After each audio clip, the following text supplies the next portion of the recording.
News Congress అధిష్టానం గతంలో జరిగిన తప్పులు రిపీట్ కాకూడదని లోక్సభ ఎన్నికల కోసం ముందు చూపుతో ప్రచార కమిటీని నియమించింది. ఇందుకు తగ్గట్లు అభ్యర్థుల ప్రకటన కూడా అసెంబ్లీ ఎన్నికలతో పోలిస్తే ముందుగానే ప్రకటించింది. అయినా ప్రచార కమిటీ ఎందుకు నత్తనడకన సాగుతుంది? ప్రచారాన్ని ఎందుకు ముందుగానే ప్రారంభించలేకపోతుంది? Let's watch this story.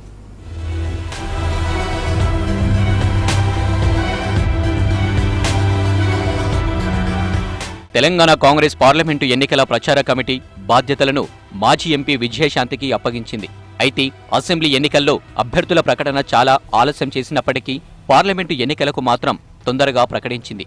అభ్యర్థుల ప్రకటన తర్వాత వెంటనే ప్రచారం ప్రారంభించాలని ప్రచార కమిటీ భావించిందట. కానీ ఫలితం శూన్యం. దీనికి కారణం పార్టీ ఫిరాయింపులేనట.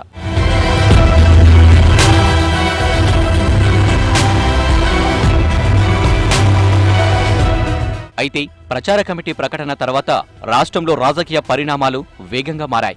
కాంగ్రెస్ పార్టీ గుర్తు మీద గెలిచిన ఎమ్మెల్యేలు ఒక్కొక్కరిగా కారు ఎక్కడం మొదలుపెట్టారు. ప్రచార కమిటీలో ఉన్న సభ్యులు కొందరు ఎంపీ టికెట్ కోసం ప్రయత్నాల్లో బిజీగా గడిపేశారు.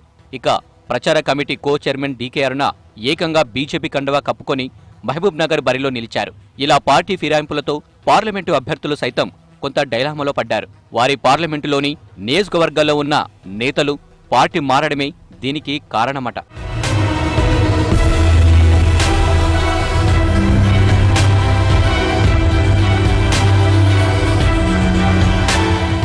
అయితే మొత్తానికి మెదక్ నుంచి ప్రచార కమిటీ ప్రచారం మొదలైంది.